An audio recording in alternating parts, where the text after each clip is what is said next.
Hello students, today we will discuss traditional methods of performance appraisal. Number 1, first method है unstructured appraisal. Unstructured appraisal, under this method, appraiser is asked to write down his impression about the person being appraised in an unstructured way.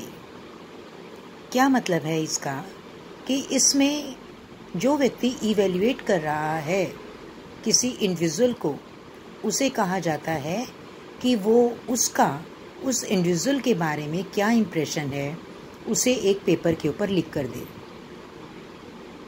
इसी वजह से इस method को unstructured कहा जाता है, क्योंकि यहाँ पर कोई भी फिक्स पैरामीटर नहीं है, कोई पैरामीटर नहीं है जिसके बेसिस पे एक इंडिविजुअल की परफॉर्मेंस को मेज़र किया जाता है। जो भी इम्प्रेशन उसके इमीडिएट बॉस का उसके बारे में होता है उसे एक प्लेन पेपर के ऊपर लिखने के लिए कह दिया जाता है और उसी के बेस पे उसकी परफॉर्मेंस को मेज़र कर लिया जाता है। That's why this method is called unstructured, कि प्रॉपर कोई डिज़ाइनिंग नहीं की गई है कि किन पैरामीटर्स के बेस पे परफॉर्मेंस को मेज़र किया जाएगा। इस मेथड के मेरिट क्या हैं कि एक सिंपल मेथड है, कोई भी व्यक्ति इस मेथड को अप्लाई करके किसी की भी परफॉर्मेंस को जज कर सकता है। डिमेरिट क्या है? डिमेरिट ये है कि इसमें जो व्यक्ति रेट कर रहा है इंडिविजुअल को, क्योंकि उसने अपनी राय लिखनी है, तो वो बायसनेस का जो इसमें तत्व है, फैक्टर है, वो काफ़ी ज़्यादा हो सकता है। अगर उसकी उस इंडिविजुअल से अच्छी बनती है तो उसके बारे में अच्छी राय देगा, अदरवाइज़ वो उसके बारे में गलत राय भी दे सकता है। Ranking method, second method is ranking method. इस मेथड के अंदर जो एम्प्लॉयर है, जो इमीडिएट बॉस है, उसको कहा जाता है कि वो जितने भी एम्प्लॉयज़ हैं उनकी परफॉर्मेंस को जज करके उन्हें रैंक से।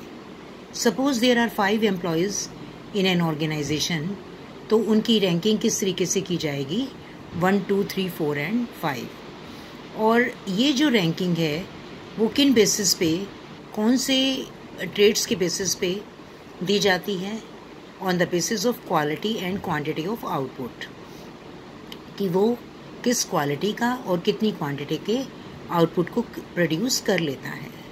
अटेंडेंस, उसकी अटेंडेंस कितनी रहती है, कितना रेगुलर है वो संस्था में आने में।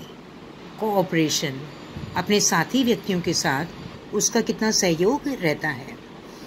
उसके बाद ये जो मेथड है, इसके अंदर जितने भी फैक्टर्स आपको दिए हैं, जितने भी ट्रेड्स आपको दिए हैं, जिनके बेसिस पे परफॉर्मेंस को मेज़र किया जाता है, each scale ranges from excellent to poor. हर एक स्केल जो है या तो वो एक्सीलेंट होगा, एक्सीलेंट से पुअर के बीच में लाई करता है। इस मेथड की विशेषता ये है कि ये काफ़ी सिंपल है, आसानी से कोई भी व्यक्ति इसको अप्लाई कर सकता है और इसको अप्लाई करने पर जो कॉस्ट है वो काफ़ी कम आती है।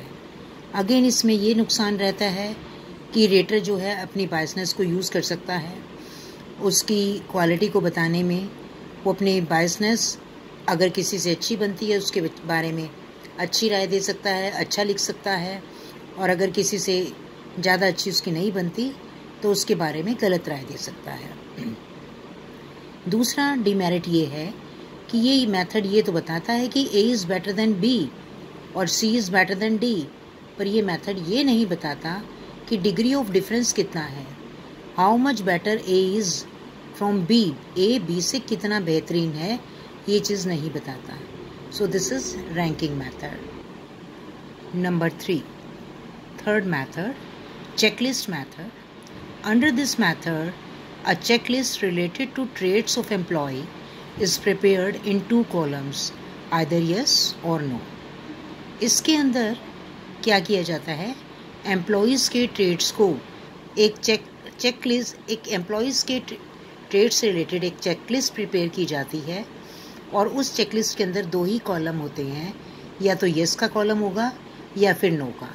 For example, I give you an example कि एक इंडिविजुअल की परफॉर्मेंस को पंक्चुअलिटी के बेस पर, लीडरशिप क्वालिटी के बेस पर, सेल्फ मोटिवेशन के बेस पर रेट करना है तो या तो वो पंक्चुअल है, यस, या फिर नहीं है।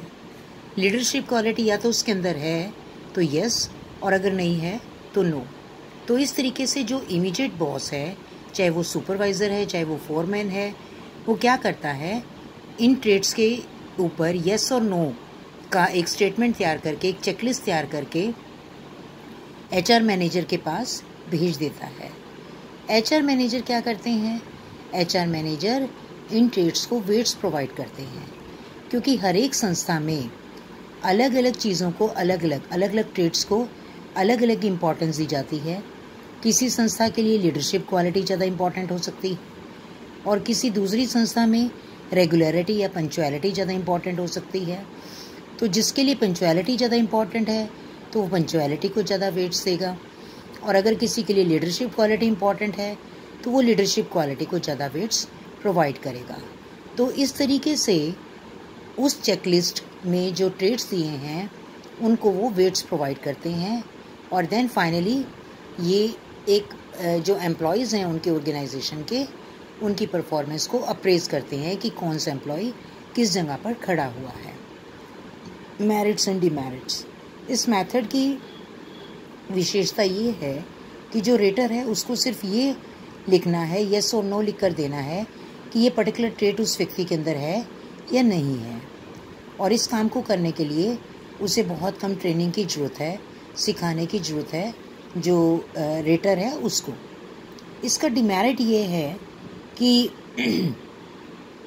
जो रेटर है उसमें बायसनेस आ सकती है, क्योंकि जो ट्रेड्स हैं पंक्चुअलिटी, लीडरशिप क्वालिटी, और हालो इफ़ेक्ट क्रिएट हो सकता है। हालो इफ़ेक्ट क्या होता है? हालो इफ़ेक्ट होता है कि अगर किसी व्यक्ति का किसी के बारे में ये इम्प्रेशन है कि उसके अंदर लीडरशिप क्वालिटी है, तो वो ये भी एज्यूम कर सकता है कि if he is good in leadership in leading the other persons, तो उसके अंदर पंक्चुअलिटी भी होगी, वो सेल्फ मोटिवेटेड भी होगा। तो इस तरीके के इम्प्रेशन को हालो इफ़ेक्ट कहते हैं। तो इस तरीके से कई बार रेटर की बायसनेस के कारण भी गलत रेटिंग हो जाती है। दूसरा, इसके अंदर पर्सनालिटी ट्रेट्स को ध्यान में दिया जाता है, परफॉर्मेंस ट्रेट्स को ध्यान में नहीं दिया जाता। पर्सनालिटी ट्रेट्स जैसे वो इंट्रोवर्ट है या एक्सट्रोवर्ट है, ये पर्सनल ट्रेट्स हैं। उसकी परफॉर्मेंस के जो ट्रेट्स हैं उनको ध्यान में इसमें नहीं दिया जाता।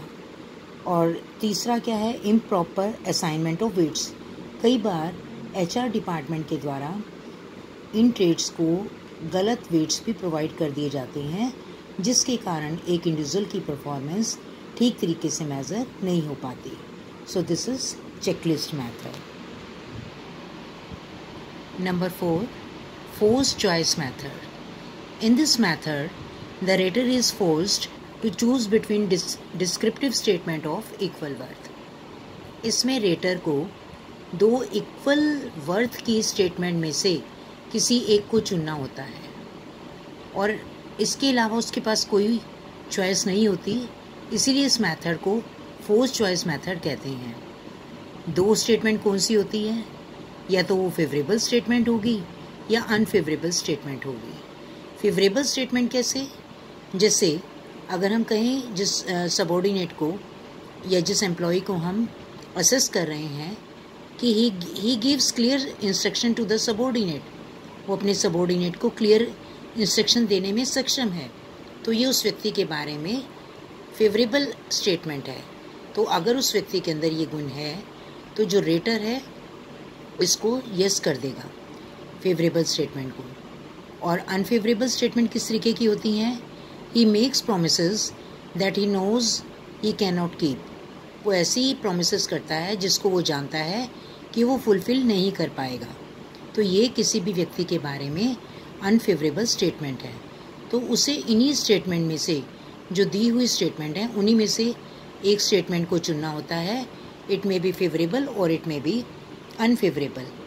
इसका मेरिट ये है कि इसमें लीनियंसी या रेटर का जो बायसनेस है वो लागू नहीं हो सकता, उसको इन्हीं स्टेटमेंट में से चुनना पड़ेगा। टाइम कंज्यूमिंग प्रोसेस है। हर एक इंडिविजुअल के लिए स्टेटमेंट बनानी होगी, उसको टिक करना होगा। और चॉइस ऑफ इनएप्रोप्रिएट स्टेटमेंट्स, कई बार इस तरीके की स्टेटमेंट्स उसको दे दी जाती हैं रेटर को, जो कि जॉब से रिलेट नहीं होती, जॉब से रेलिवेंट नहीं होती। तो इस तरीके की दिक्कत उसको, प्रॉब्लम उसको फेस करनी पड़ सकती है। तो ये सारे ट्रेडिशनल मेथड्स हैं किसी भी इंडिविजुअल की परफॉर्मेंस को मेज़र करने के लिए। Remaining traditional methods will be discussed in the next video. Thank you.